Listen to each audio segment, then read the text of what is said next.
I never thought a day like that would come. I never thought the child I once carried in my arms, the boy who used to cling to my sorry and cry if I walked too far, would one day look into my eyes and ask me to leave his home. Not with anger, not with loud words, just with silence in his voice, and a decision he had already made. Even now, when I close my eyes, I can still hear that moment. His voice was gentle, careful, almost polite, but it was final, and what hurt me most was not that he asked me to leave. It was that the decision came after she spoke to him alone. My daughter-in-law. Before that moment, I believed we were a family. Not perfect, but warm enough, loving enough, respectful enough to stay under one roof. I believed my presence was comfort. That I was someone who belonged there, in that kitchen, in that hallway, in that living room with the photographs of my son as a child. But the heart learns the truth slowly. And sometimes painfully. I want to tell this story gently, like someone sitting beside you with a cup of tea, speaking during the late evening when the house is quiet. Not with bitterness, not with blame, just the truth, the way I lived it, felt it, breathed it. Because maybe someone listening to this has felt the same kind of ache. Maybe someone knows what it means to love so deeply and lose quietly. So let me go back. Before the day she spoke to him alone. Before the moment I stood at the doorway with my small suitcase and forced a smile instead of tears. I raised my son, Arjun, as a single mother. His father passed away when he was 7. Cancer, quick, unexpected, cruel. I remember holding Arjun the night after the funeral. He wrapped his tiny arms around my neck, face wet with tears, and whispered, "Mom, it's just us now. We stay together forever, okay?"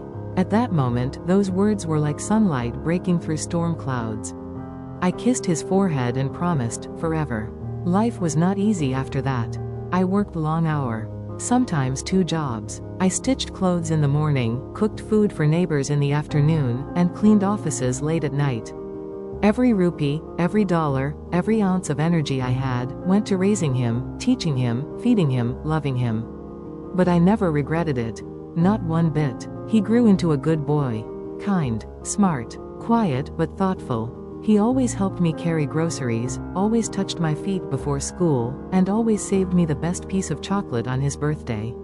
Even when he became taller than me, stronger than me, his eyes held the same softness. When he got a job and moved to the city, I missed him. The house became silent, too silent, but I felt proud. I thought, he's building the life I always dreamed for him. He would call me every night in the beginning. "Mom, did you eat? Mom, I miss your cooking. I'll come home this weekend."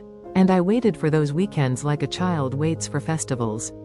I would cook his favorite dishes, chicken stew, rice, and sweet payasam, and sit on the porch just to watch him walk toward the house.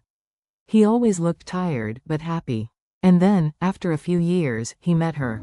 Naina. Pretty girl. Young, bright eyes, long hair. She worked in the same office as him. The first time he brought her home, she greeted me softly. "Auntie, namaste." She called me auntie, not mom, but I told myself it was okay. Love grows slowly, like a seed in soil. I tried to make her feel welcome. I served her food myself, asked about her work, her family, her plans.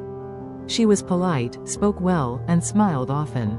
But even then, even in those beginning days, there was a small distance in her eyes. Not rude, but guarded. As if she had built a wall around her heart, and I was only allowed to stand outside it. I told myself time would change that. Time heals everything, that's what we say, right? But sometimes time reveals what we were not ready to see. Mantelpiece clock, a slow change. After Arjun married her, I moved in with them. Not because I demanded it, but because my health had started to weaken.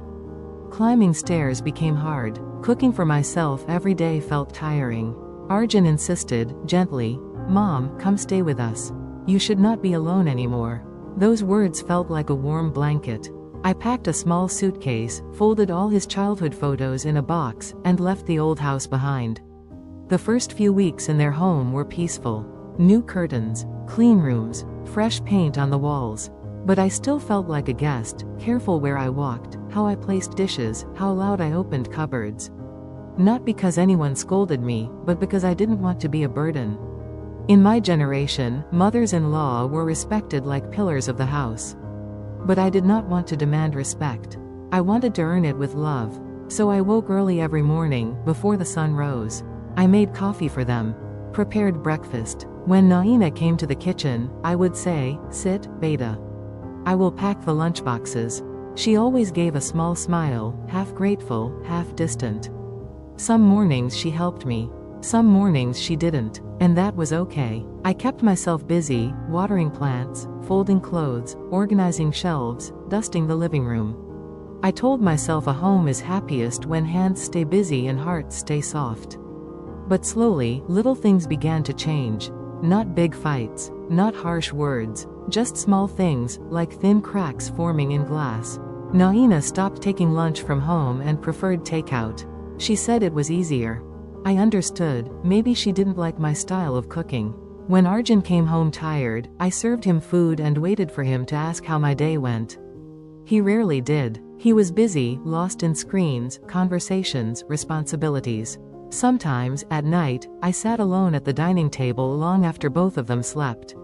I stared at the empty plates and wondered, when did the house start feeling like a place where I had to walk without leaving footprints? But I kept quiet. I believed silence keeps peace. I believed patience keeps love alive. Yet inside my heart, something small began to ache, like a soft bruise that spread slowly, a home that didn't feel like mine. One evening, Arjun and Naina came home late. Very late. Dinner was cold by then, but I reheated it, smiling like I always did. As we ate, Naina looked at the dishes and said gently, "Auntie, you do so much work. You should rest more." Her voice was polite, but her eyes said something else. Something like, "You are doing too much. You are everywhere. I need space." I laughed softly and replied, "Work keeps me young." But that night, when I lay in bed, I stared at the ceiling and wondered if she meant something more. Auntie. Always auntie, not mom. Maybe I expected too much. Maybe love can't be forced. Maybe presence is not the same as belonging. But I held on to hope. Because hope is the only thing a quiet heart has when words are too heavy to speak. If you're ready, I can continue with part 2, where the first signs of tension grow, with dialogues, emotions, and slow building conflict. Just say, the days passed quietly, like pages turning in a book I had already read many times. Morning coffee, cooking, cleaning, watering plants. I had a routine, one that kept me useful, kept me present, kept me from feeling left behind. But love in a home is not built only by work. Sometimes it needs words. Sometimes it needs warm eyes looking at you. Sometimes it needs someone to say, "I'm glad you're here." And as weeks turned into months, that sentence never came. Cloud with rain, small cracks grow. It wasn't one big incident that created distance. It was many small ones, quiet moments that felt like tiny pinches in the heart. One evening, I made dinner early and waited, watching the clock tick slow like dripping water. They arrived 2 hours late. Laughing, talking, carrying shopping bags filled with clothes. I smiled as they walked in, not wanting to show even a trace of disappointment. "You're late." I kept dinner ready, I said. Naina glanced at the bags and replied, "We already ate outside, Auntie. Sorry, we forgot to message." She did not say it unkindly. But I felt something twist inside me. Not because of the food, but because I was forgotten. Forgotten like an old book left on a shelf. Arjun noticed my face and placed a gentle hand on my shoulder. "Mom, don't stay awake waiting for us. We get busy." I nodded. I didn't want to look weak. But that night, as I packed away the untouched food, tears came without permission. I didn't cry loudly. I just let them fall quietly into the sink, mixing with the running water, disappearing before anyone could see. Cell phone, new habits, new distance. Slowly, meals together became rare. At first, once a week. Then once every 2 weeks. Sometimes a whole month passed without us sharing a dinner table as 3. They ordered food online often, pizza, noodles, burgers. Young people love those things more. When I asked gently, should I cook less? Do you prefer outside food? Naina smiled without looking up from her phone. You can cook for yourself, Auntie. We eat simple or order something. She didn't say it to hurt me, but it felt like a door had closed softly in my heart. I began eating early, alone at the table, staring at chairs that used to feel full. The house was not unpeaceful. It just felt less mine. Window the unspoken walls. There were no big fights, no shouting, no disrespect, just silence. A polite silence that wrapped around me like fog. Gentle, but cold. When relatives called and asked how married life at my son's house was, I always said, "Good. They take care of me well." Half of it was true. They did take care of me, financially, medically, practically. But emotional care is a different kind of medicine. Sometimes more important than food itself. I tried to bond with Naina in small ways. I offered to teach her traditional recipes. She said she was too busy. I asked if she wanted to visit the temple with me. She said maybe another time. I tried talking about family memories. She nodded politely but didn't ask more. Her smile was always there, small and controlled, but it never reached her eyes. And slowly, I learned when a smile is only a polite mask. Droplet the first whisper. One afternoon, I overheard a conversation, not loud, not dramatic, but sharp like a needle. They were in their bedroom. The door was open slightly. I had gone to call them for tea when I heard Naina say, voice low, "We have no privacy. Your mother is always here, always around." Her words froze me mid-step. Arjun responded softly, "She has no one else. She depends on us." Naina sighed, long, tired, heavy.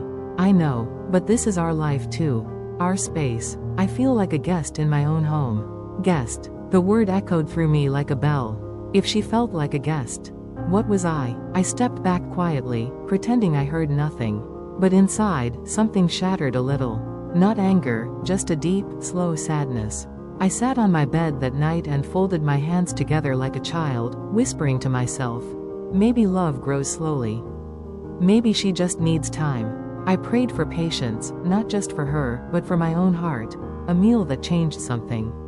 One Sunday morning, I decided to make something special, a family meal like old times. I spent hours in the kitchen, kneading dough, chopping vegetables, cooking chicken just the way Arjun loved when he was young. As the aroma filled the house, a small hope grew in me. Maybe today we would eat together again. I set the table neatly, 3 plates, 3 spoons, fresh flowers in a glass. I waited, hands folded, heart steady. When Arjun came to the dining room, his face lit up slightly. "Smells amazing, Mom." I smiled, a full, hopeful smile. Naina followed him, glanced at the food, and paused. She looked at her watch, then said softly, "We promised to meet my friends for lunch, remember?" Arjun looked at me. I could see the conflict in his eyes, torn between the meal I prepared with love and the plan they had already made. He hesitated. Naina touched his arm gently and whispered something I didn't hear. He sighed and said, "Mom, we'll eat when we come back." My heart fell silently, like a leaf from a tree. I nodded, even though everything inside me was begging them to stay. They left laughing, dressed nicely, full of energy, and I sat at the table with 3 untouched plates, staring at the food that was cooling fast, losing aroma, losing meaning. I ate alone again, but this time, the food tasted like salt, maybe because tears fell into it without my control. The mistake. It happened on a quiet Tuesday. I had washed some clothes and hung them to dry. Later, I found Naina in the utility room, pulling them down with frustration written on her face. She didn't shout, she didn't scold me, but she exhaled with irritation and said, "Auntie, you mixed my white tops with colored clothes. They're ruined now. Please be careful." I froze. I had washed clothes all my life, but maybe I was getting older, slower, forgetful. I apologized immediately. "I am so sorry, Beta. I didn't see." She nodded, tight-lipped, and walked away. The mistake was small, but the guilt settled heavy on my chest like a stone. That night I couldn't sleep. I lay awake thinking, maybe I was really becoming a burden. Maybe she was right. Maybe my presence created stress instead of comfort. A change in Arjun. After that day, Arjun became different. Not cold, not rude, just distant, like someone pulling away slowly so the separation doesn't hurt too much. He spent more time in his room, less time near me. Our conversations became shorter, like we were speaking only to fill space, not share hearts. When he did speak, his words felt careful, like he was afraid to hurt one of us by choosing the other. I would ask, "How was work?" He'd reply, "Good, just busy," and then silence. Once, after dinner, I tried sitting next to him on the couch. I waited for him to open up, like he used to as a child. But he kept scrolling on his phone. Minutes passed like hours. I finally whispered, "Arjun, are you happy?" He paused, looked at me, and gave a small smile. "Yes, Mom. Just stressed." I nodded again, always nodding, always agreeing, always pretending that nothing was changing. But inside, I felt like a shadow in my own son's life. The day the words became real. One evening, I overheard something again, but this time, it was not soft or hidden. Naina's voice came through the living room clearly. Not angry, just exhausted. "I cannot live like this, Arjun. I feel suffocated." My heart stopped. I stood still in the hallway, hands trembling slightly. Arjun's voice followed, tired and conflicted. "What do you want me to do?" A long pause. Then her words, simple, sharp, unforgettable. "We need space." Maybe she should stay somewhere else for a while. The house fell silent after that sentence. My heart beat loud in my ears, louder than anything I had ever heard. I stepped away quietly, breathing slowly, trying not to break apart. A mother always prays her child never has to choose between love and responsibility. But sometimes life is not gentle with such wishes. That night, I didn't sleep. I sat by the window until dawn, watching street lights fade into morning light. The world outside continued normally, cars passing, birds singing, neighbors laughing. But inside me, something heavy was sinking. Something like acceptance, not anger, not blame, just the understanding that sometimes love cannot live in the same house. People need space, hearts need freedom, even family needs breathing room. And maybe, just maybe, I had stayed too long. When the sun rose, I felt calm, like a wave that finally stopped struggling and let the shore take it. I whispered to myself, if leaving gives them peace, maybe that is my role now. The morning after that long sleepless night, I moved through the house more quietly than ever. Not out of fear, not out of shame, but with the tenderness of someone touching memories with their fingertips. Every room held pieces of me, faint, invisible, but real. The kitchen smelled of the spices I used for years. The hallway still carried the sound of Arjun's laughter from his childhood. The living room walls held photographs, birthdays, festivals, graduations, moments that once felt like forever.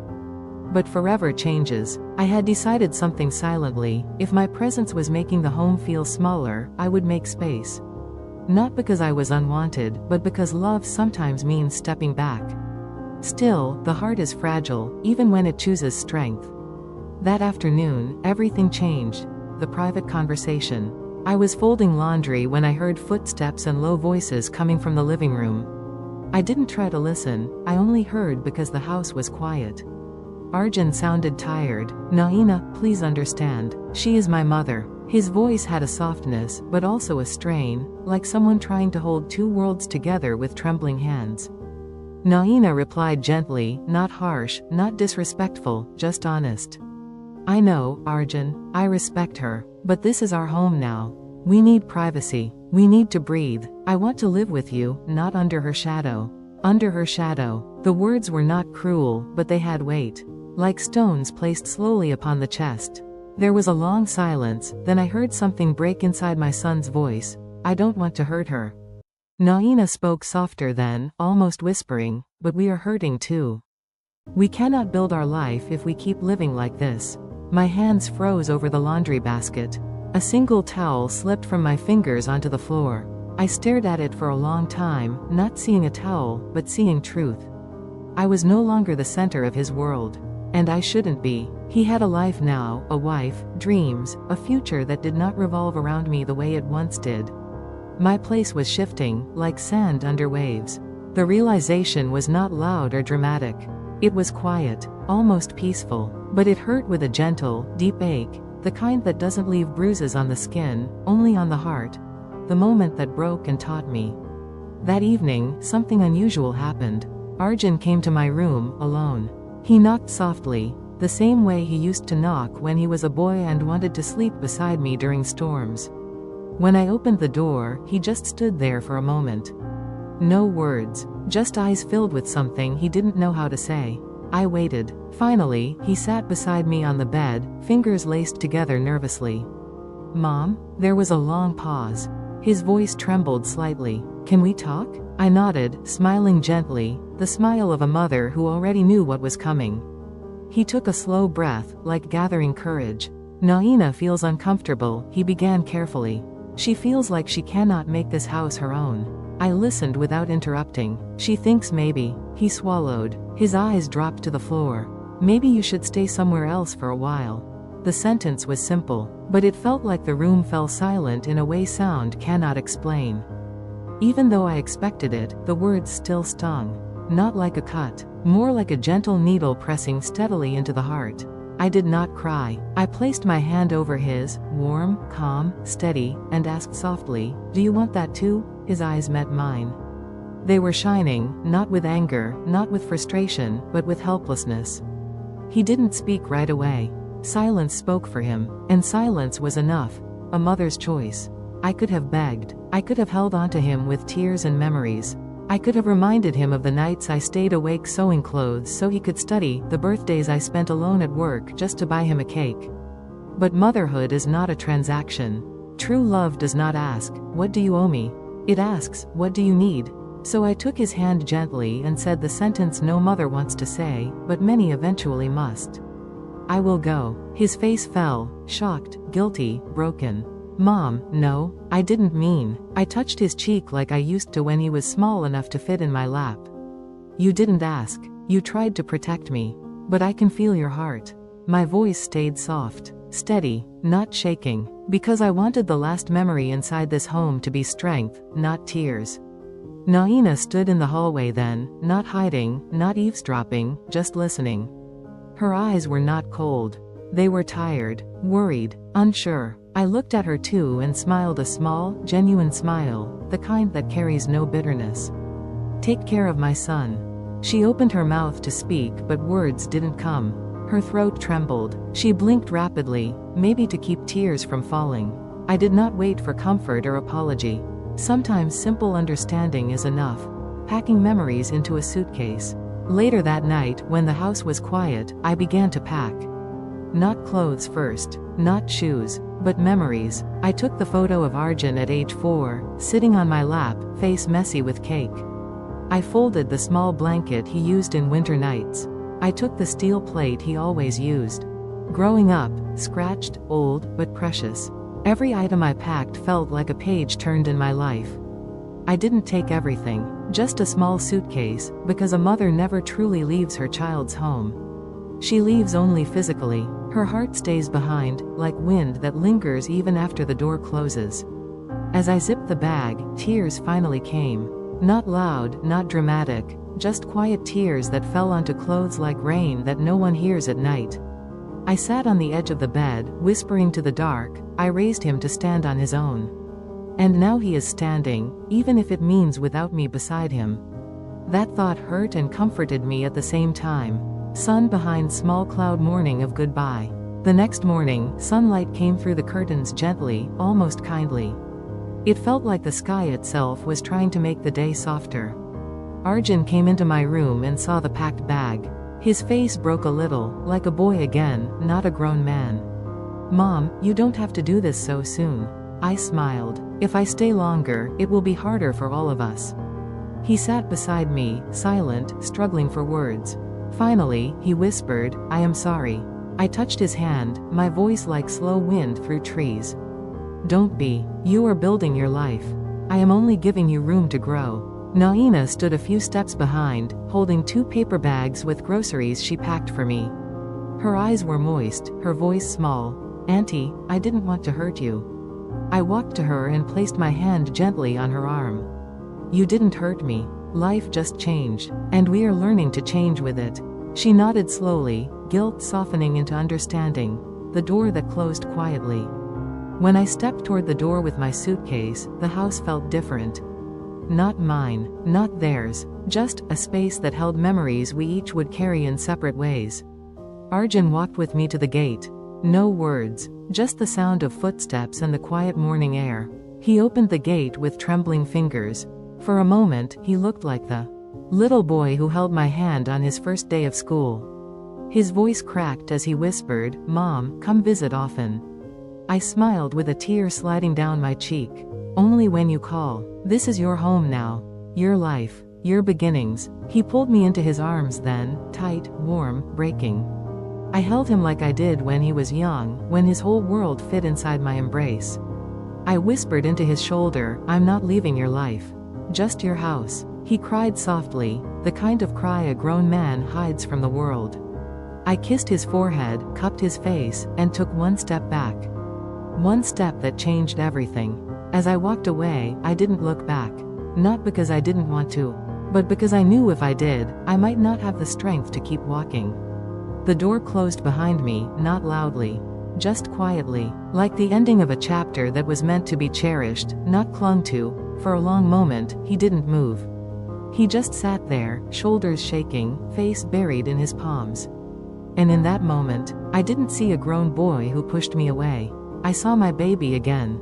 My little boy, the one who used to crawl into my lap without asking. The one who believed I could fix scraped knees and broken hearts with a single kiss. I sat down beside him. Slowly, carefully, almost the way you approach a wound, gentle, afraid of causing more pain. I didn't speak first. I let silence breathe between us like a thin thread connecting two hearts that had forgotten how to talk. He finally whispered, Mom, I thought I was protecting them. Protecting, not betraying, not replacing, just protecting. And in that small sentence, the entire story shifted. I exhaled, softly, and I thought I was losing you. Our words hung there like two birds that had finally found a place to land. Not soaring, not flying, just resting, safe for the first time in too long. He wiped his face with the back of his sleeve like a child again.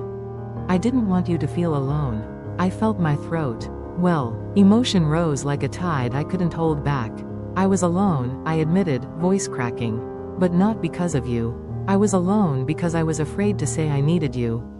His eyes, those familiar brown eyes that used to look at me with nothing but trust, met mine. Red, wet, softened, he whispered like a confession, I need you too. The walls we built didn't fall all at once. They didn't crumble in grand dramatic fashion. They softened, brick by brick, thought by thought, heart by heart. I reached forward, slow, as if asking permission, and he didn't pull away this time. Our hands touched, just fingertips at first, then palms, then fingers intertwined, two lives stitched back together with something stronger than blood. Understanding. We talked for hours that night.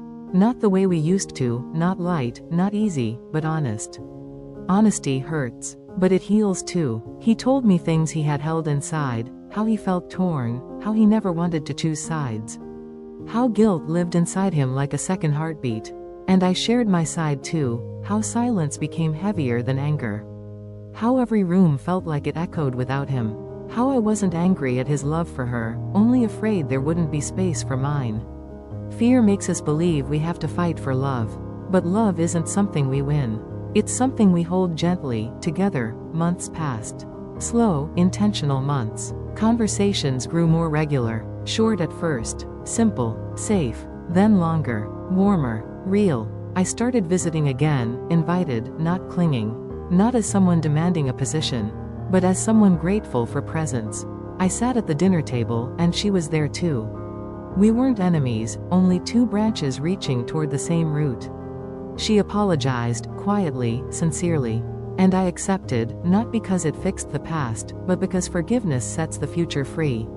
I didn't reclaim a throne. I didn't replace her. I became something new. Something shared.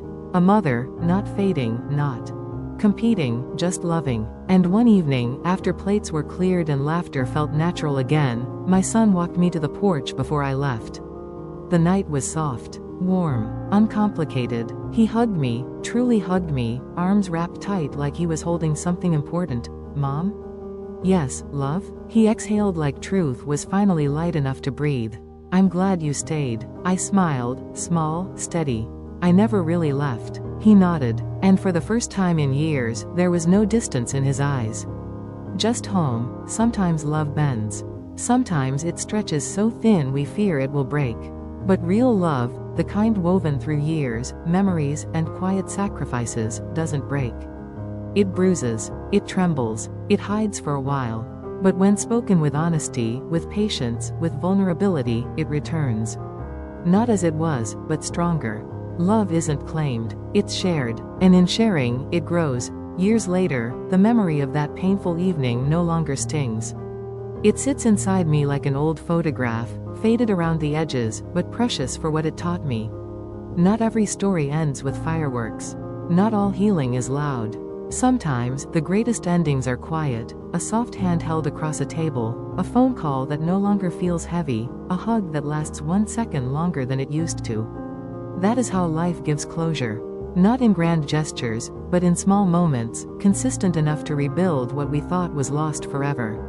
One Sunday afternoon. The kind with golden sunlight and warm breeze. My son came to visit me this time. No hesitation, no storm behind him, just presence. Competing, just loving. And one evening, after plates were cleared and laughter felt natural again, my son walked me to the porch before I left. The night was soft, warm, uncomplicated. He hugged me, truly hugged me, arms wrapped tight like he was holding something important. Mom? Yes, love? He exhaled like truth was finally light enough to breathe. I'm glad you stayed. I smiled, small, steady. I never really left. He nodded, and for the first time in years, there was no distance in his eyes. Just home. Sometimes love bends. Sometimes it stretches so thin we fear it will break. But real love, the kind woven through years, memories, and quiet sacrifices, doesn't break. It bruises, it trembles, it hides for a while. But when spoken with honesty, with patience, with vulnerability, it returns. Not as it was, but stronger. Love isn't claimed, it's shared, and in sharing, it grows. Years later, the memory of that painful evening no longer stings. It sits inside me like an old photograph, faded around the edges, but precious for what it taught me. Not every story ends with fireworks. Not all healing is loud. Sometimes, the greatest endings are quiet: a soft hand held across a table, a phone call that no longer feels heavy, a hug that lasts 1 second longer than it used to. That is how life gives closure. Not in grand gestures, but in small moments, consistent enough to rebuild what we thought was lost forever. One Sunday afternoon. The kind with golden sunlight and warm breeze. My son came to visit me this time. No hesitation, no storm behind him, just presence. He brought flowers, simple ones, nothing expensive, nothing dramatic. But when he handed them to me, his eyes held a depth that said everything words never could. These reminded me of you, he said quietly. Strong, soft, still growing. I felt something warm spread through my chest, not pride, not victory. Just peace. The kind that settles in slowly, like morning light filling a room. We sat together, not as people recovering a wound, but as two hearts rediscovering home in each other. The world was still. My hands were steady. His smile, familiar again. And I knew then, love doesn't end when it's shaken. It ends only when we stop reaching. He reached. I reached back. And that made all the difference. Before he left that evening, he hugged me once more, longer than the last time. He smelled like adulthood and memories, like someone who carried pieces of me wherever he went. He whispered, soft enough to touch my soul, "Thank you for not giving up on us." I closed my eyes and breathed it in like a final chapter. Love doesn't quit, I whispered back. It just waits to be found again. He smiled, the way he used to when life was simpler, when bedtime stories solved everything and my voice was his favorite sound in the world. Then he walked away, but this time, he didn't feel far. We didn't become perfect. We became real. And sometimes, that is a better ending than perfection. Love is not measured by how easily it stays, but by how gently it returns when tested. And ours returned, soft, patient, stronger than before.